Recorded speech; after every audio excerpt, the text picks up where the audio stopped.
जरा सोचिए, क्या एक ही छत के नीचे रहने वाले दो लोग अचानक एक दूसरे से मीलों दूर हो जाते हैं? ये तो आजकल बहुत आम बात हो गई है। बिल्कुल। मतलब क्या छोटी छोटी बातों पर झगड़े इतने बढ़ जाते हैं कि दो लोग जिन्होंने एक साथ पूरी जिंदगी बिताने का वादा किया था, वो साथ रहकर भी दिल से एकदम अजनबी बन जाते हैं। जी, और ये अजनबीपन रातों रात नहीं आता। सही कहा। तो नमस्ते, और हमारी इस नई डीप डाइव में आप सभी का स्वागत है। आज के इस गहन चर्चा का विषय एक ऐसा दर्द है जो शायद बहुत से घरों की खामोश दीवारों के पीछे हर रोज गूंजता है।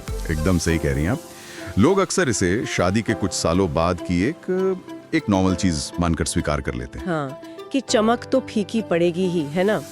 लेकिन आज का हमारा मिशन सिर्फ इस समस्या को देखना नहीं है। आज हम मनोविज्ञान यानी साइकोलॉजी, मानवीय व्यवहार और सबसे अनोखी बात, ऊर्जा और ज्योतिषीय कारकों का वो गहरा तालमेल समझेंगे जो किसी भी टूटते हुए रिश्ते को पूरी तरह से फिर से जोड़ सकता है। देखिए, ये एक बहुत ही जरूरी विषय है। हम अक्सर सुनते हैं कि समय के साथ हर रिश्ते की वो जो स्पार्क होती है वो फीकी पड़ जाती है। लेकिन अगर हम आज की रिसर्च और मनोविज्ञान के सिद्धांतों को गहराई से समझे ना, तो ये महज चमक फीकी पड़ना नहीं है। ये एक बहुत ही एक्टिव प्रोसेस है जहां अनजाने में ही सही, लेकिन दो लोग एक दूसरे से दूर होने का रास्ता खुद तैयार कर रहे होते हैं। मतलब जो चीजें शुरुआत में प्यारी लगती हैं, वही बाद में चिड़चिड़ाहट का कारण बन जाती हैं। और यही से समस्या की जड़ें पड़पना शुरू होती हैं। हाँ, क्योंकि हम सब जानते हैं कि हर शादी की शुरुआत तो अमूमन बहुत खूबसूरत ही होती है। हाँ। एक दूसरे की परवाह होती है, घंटों बातें होती हैं, लंबी लंबी फोन कॉल्स हैं ना? एकदम। लेकिन फिर ऐसा क्या होता है कि धीरे धीरे गलत फहमियाँ, इंसान का अपना अहंकार और बाहरी दबाव रिश्ते की नींव को खोखला करने लगते हैं। मनोविज्ञान के अनुसार सबसे बड़ी और सबसे खतरनाक समस्या जो उभर कर आती है वो है कम्युनिकेशन गैप, यानी संवाद की कमी। और यहाँ कम्युनिकेशन गैप का मतलब सिर्फ यह नहीं है कि पति पत्नी आपस में बात ही नहीं कर रहे हैं। अच्छा, तो फिर और क्या हो सकता है? देखिए, कई बार घर में बहुत शोर होता है, बहुत बातें होती हैं, लेकिन जो असली संवाद है ना, वो गायब होता है। मतलब बातें हो रही हैं पर मतलब की बात नहीं हो रही। एग्जैक्टली। ये गैप तब पैदा होता है जब इंसान अपनी भावनाओं को अंदर ही अंदर दबाने लगता है, या फिर गुस्से में आकर कुछ भी बोल देता है। आज के समय में डिफेंसिव लिसनिंग बहुत आम हो गई है। डिफेंसिव लिसनिंग मतलब अपना बचाव करने के लिए सुनना। हाँ जी, मतलब इंसान सामने वाले की बात समझने के लिए सुन ही नहीं रहा है, वो सिर्फ इसलिए सुन रहा है ताकि वो अपना बचाव कर सके और तुरंत पलटकर जवाब दे सके। बाप रे, ये तो बहुत ही सटीक बात है। और इसके साथ ही जो वो जो मैं ही सही हूँ वाला माइंडसेट है, वो तो स्थिति को और बदतर कर देता होगा। बिल्कुल।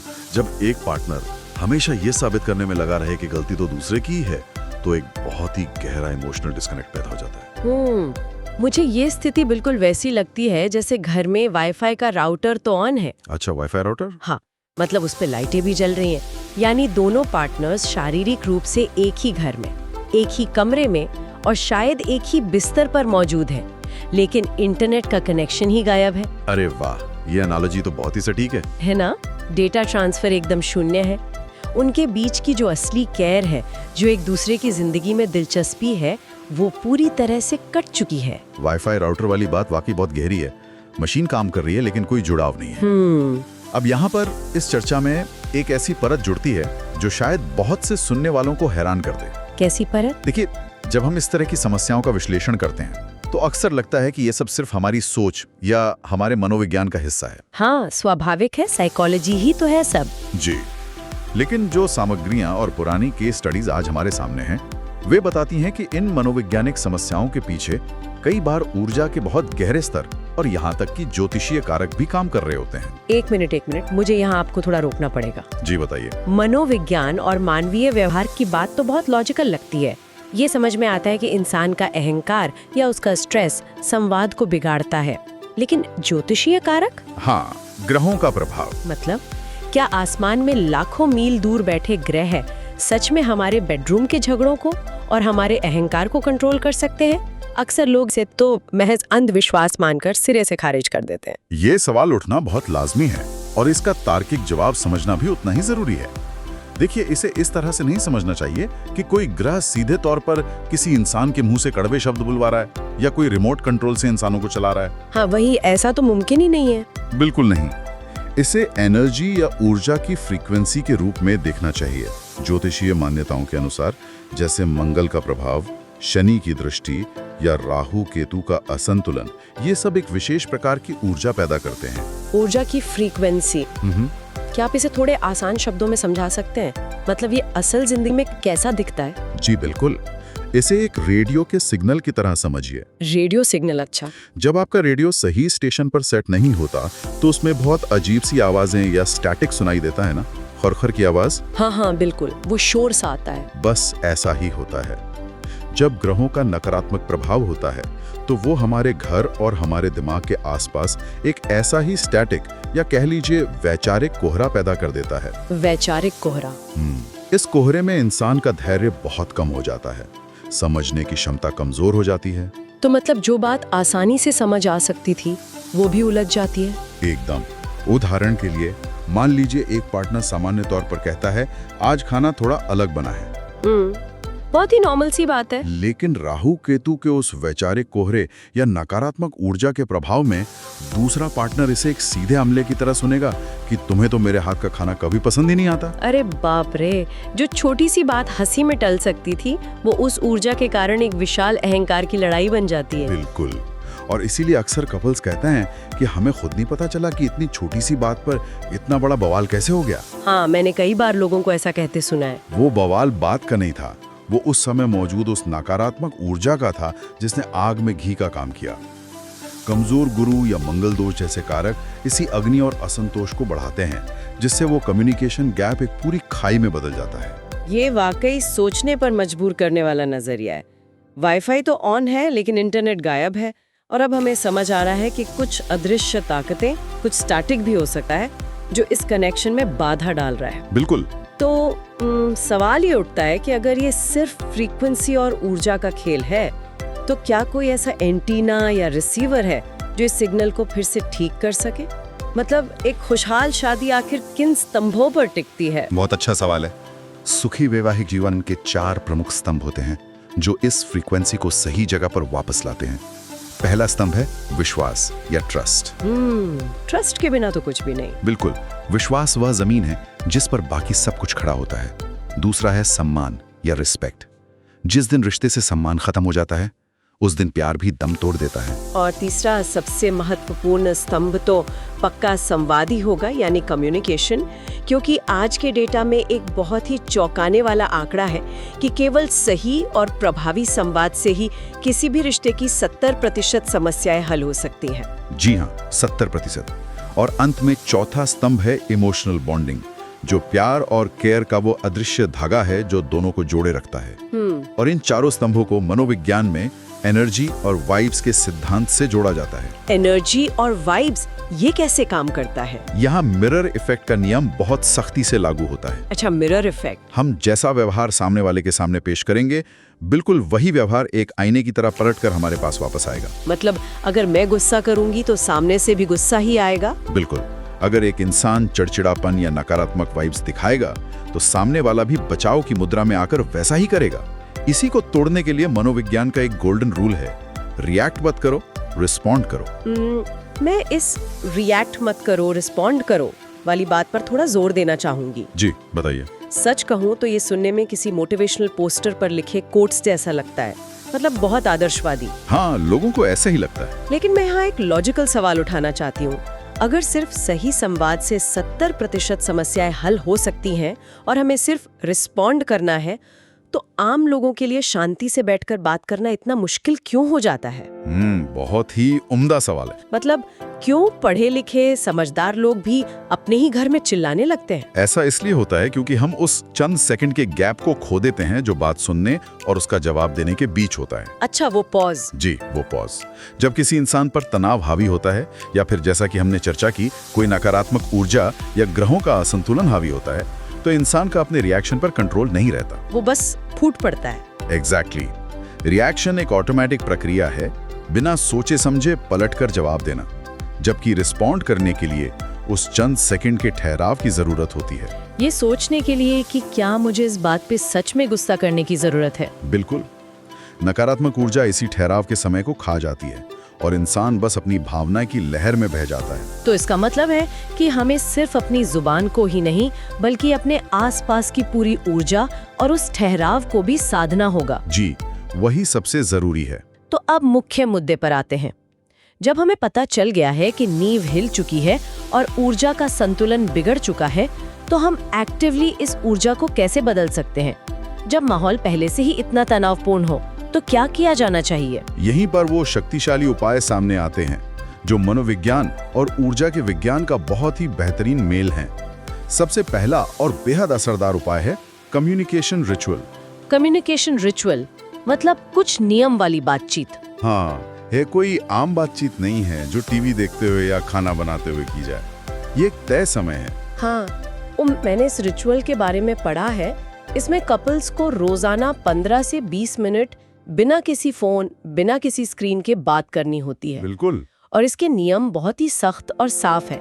इस दौरान कोई आरोप नहीं लगाना है, कोई पुरानी बहस नहीं छेड़नी है, तुमने ऐसा क्यों किया जैसे वाक्य तो बिल्कुल नहीं बोलने हैं। जी, इसे no blame no argument zone कहा जाता है। बस अपनी भावनाएं साझा करनी है, जैसे आज मुझे बहुत थकान महसूस हो रही है या आज ऑफिस में मेरा दिन ऐसा रहा। एकदम सही। लेकिन सच कहूँ तो जो कपल पहले से ही रोज लड़ रहे हो, जिनके बीच कड़वाहट भर चुकी हो, उनके लिए ये 15 मिनट बिना ताने मारे आमने सामने बैठना किसी पहाड़ तोड़ने से कम नहीं होगा। ये बात तो है। शुरुआत के कुछ दिन तो वो 15 मिनट शायद बहुत ही अजीब सी खामोशी और घुटन से भरे होंगे।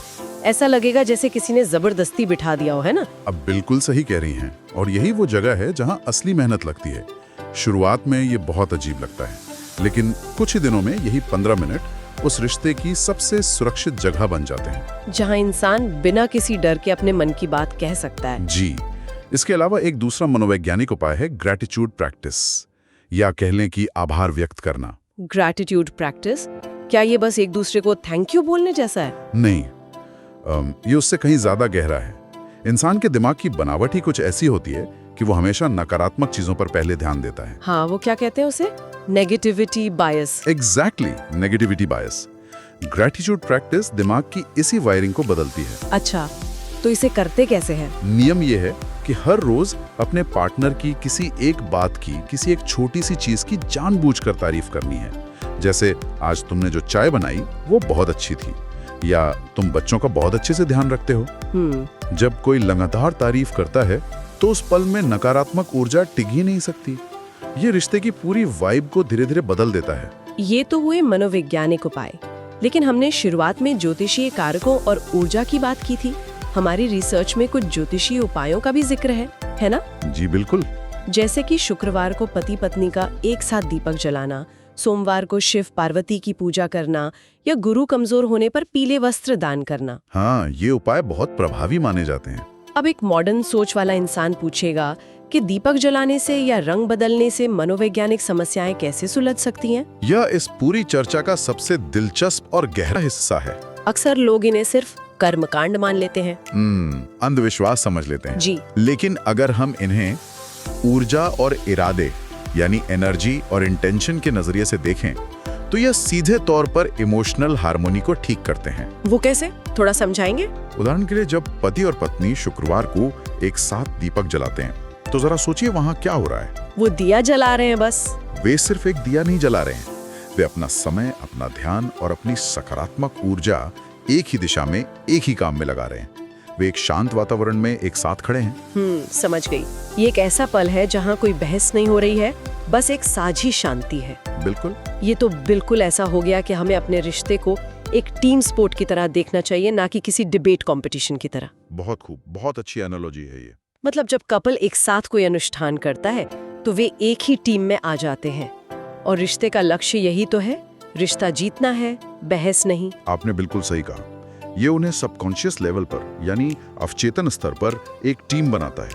अब जैसे शिव पार्वती की बात करें, शिव पार्वती को एक आदर्श जोड़े के रूप में देखा जाता है। जी। करने लगते हैं। और वो जो पीले वस्त्र वाली बात थी, हाँ, गुरु जो कि ज्ञान, समझ और धैर्य का कारक है, उसे मजबूत करने के उपाय जैसे पीले कपड़े पहनना या दान करना इंसान के भीतर सोचने समझने की शक्ति और धैर्य को बढ़ाते हैं। कलर साइकोलॉजी में भी पीला रंग खुशी और स्पष्टता का प्रतीक है। अरे वाह। ये सब मिलकर इंसान को रिएक्ट करने के बजाय रिस्पॉन्ड करने की ताकत देते हैं। ये सारी बातें बहुत उम्मीद जगाने वाली हैं। लेकिन हर चीज इतनी आसान नहीं होती ना। कई बार रिश्ते ऐसे मोड़ पर पहुंच जाते हैं जहां वापसी नामुमकिन सी लगती है। जी, ऐसा होता है। तो अगर कोई इन शक्तिशाली उपायों को समय रहते नहीं अपनाता है तो क्या होता है? क्या ऐसे कोई वार्निंग साइंस यानी खतरे के संकेत हैं जिन्हें कभी भी नजरअंदाज नहीं करना चाहिए? जी हाँ, कुछ संकेत ऐसे होते हैं जिन्हें रिश्ते का रेड अलर्ट समझना चाहिए। पहला संकेत है लगातार झगड़े होना। लगातार मतलब यहाँ तक कि इस बात पे भी झगड़ा हो जाना कि टीवी का रिमोट कहाँ रखा है। बाप रे। दूसरा संकेत है बातचीत का पूरी तरह से बंद हो जाना। मनोविज्ञान में इसे स्टोन वॉलिंग कहते हैं। स्टोन वॉलिंग मतलब इंसान खुद को एक पत्थर की दीवार बना लेता है। बिल्कुल। सामने वाला रो रहा है, चिल्ला रहा है या बात करने की कोशिश कर रहा है, लेकिन वो कोई रिएक्शन ही नहीं दे रहा, बस एक खामोशी। ये शायद झगड़े से भी ज्यादा घुटन भरी स्थिति होती होगी। एकदम सही। ये सबसे दर्दनाक होता है। और तीसरा सबसे बड़ा खतरे का संकेत है सम्मान और दिलचस्पी का पूरी तरह खत्म हो जाना। जब आपको इस बात से कोई फर्क ही न पड़े कि आपका पार्टनर कहाँ है, कैसा महसूस कर रहा है, तो समझ लीजिए कि रिश्ते की बुनियाद दरक चुकी है। अगर किसी भी रिश्ते में ये संकेत दिख रहे हैं तो तुरंत एक्शन लेने का समय आ गया है। और अगर एक्शन लिया जाए तो क्या वाकई कुछ बदल सकता है? बिल्कुल बदल सकता है। क्योंकि हमारी केस स्टडीज में एक बहुत ही हैरान करने वाली कहानी सामने आई है। हाँ, वो 5 साल वाली शादी की कहानी ना जी। एक ऐसा कपल था जिनकी शादी को 5 साल हो चुके थे। शुरुआत के कुछ साल अच्छे रहे, लेकिन फिर उनके बीच हर रोज भीषण लड़ाइयां होने लगी। बात उसी स्टोन वॉलिंग तक पहुंच गई। बहुत बुरी स्थिति। हफ्तों तक दोनों एक दूसरे से नजरें तक नहीं मिलाते थे। सम्मान लगभग खत्म हो गया था और नौबत यहाँ तक आ गई थी कि उन्होंने तलाक के बारे में सोचना शुरू कर दिया था। हाँ, वो कहानी इस बात का जीवंत उदाहरण है कि कैसे ऊर्जा का खेल काम करता है। उस स्थिति में किसी भी इंसान को लगेगा कि अब कुछ नहीं हो सकता। बिल्कुल, तलाक ही आखिरी रास्ता लगेगा। लेकिन फिर उस कपल ने एक आखिरी कोशिश करने का फैसला किया। उन्होंने सिर्फ 3 चीजें बहुत सख्ती से लागू की। पहला, वही 15 मिनट का नो ब्लेम कम्युनिकेशन रिचुअल, जो कि जैसा हमने कहा पहले महीने में उनके लिए किसी सजा जैसा ही रहा होगा। घुटन भरी खामोशी और गुस्से को पीकर बैठे रहना। बिल्कुल। पहले महीनों में लगा कि ये सब बेवकूफी है, कुछ नहीं होने वाला, लेकिन उन्होंने हाल नहीं मानी। दूसरी चीज जो उन्होंने की वो थी हफ्ते में एक बार घर से बाहर निकलकर साथ समय बिताना, उस माहौल से बाहर निकलना जहां उनकी लड़ाइयां होती थी। माहौल बदलना भी जरूरी है। और तीसरा, उन्होंने उन ज्योतिषी उपायों और सकारात्मक ऊर्जा के नियमों का पालन करना शुरू किया। शुक्रवार को 7 दीपक जलाना और ग्रैटिट्यूड की प्रैक्टिस करना। फिर क्या हुआ? दूसरे महीने के अंत तक वो जो स्टोन वॉलिंग की दीवार थी ना, उसमें दरारें आने लगी। अरे वाह! और नतीजा ये हुआ कि सिर्फ 3 महीने के लगातार प्रयास के बाद उनके रिश्ते की पूरी ऊर्जा ही बदल गई। जो लोग तलाक के कागज तैयार करने वाले थे, वे वापस एक दूसरे से इमोशनली कनेक्ट हो गए। सिर्फ 3 महीने? जी, सिर्फ 3 महीने। यहाँ मैं एक बहुत ही गहरा सवाल पूछना चाहती हूँ। क्या 3 महीने का समय सालों की कड़वाहट, गालियों और डैमेज को सच में पूरी तरह मिटा सकता है? देखिए, या फिर ये इस बात का सबूत है कि जब हम रुकी हुई नकारात्मक ऊर्जा को सही दिशा में धकेलते हैं तो वो बहुत तेजी से काम करना शुरू कर देती है। ये पूरी तरह से इस बात का सबूत है कि रुकी हुई ऊर्जा जब बहने लगती है तो बदलाव बहुत तेजी से आता है। देखिए, कड़वाहट कोई ऐसी चीज नहीं है जो हमेशा के लिए पत्थर बन गई हो। ये एक बांध की तरह है। जब आप 15 मिनट की बातचीत से, उस नो ब्लेम नियम से उस बांध के दरवाजे खोलते हैं तो सालों का भरा हुआ गुस्सा और दर्द एक साथ बाहर निकल जाता है और जगह खाली हो जाती है। एग्जैक्टली।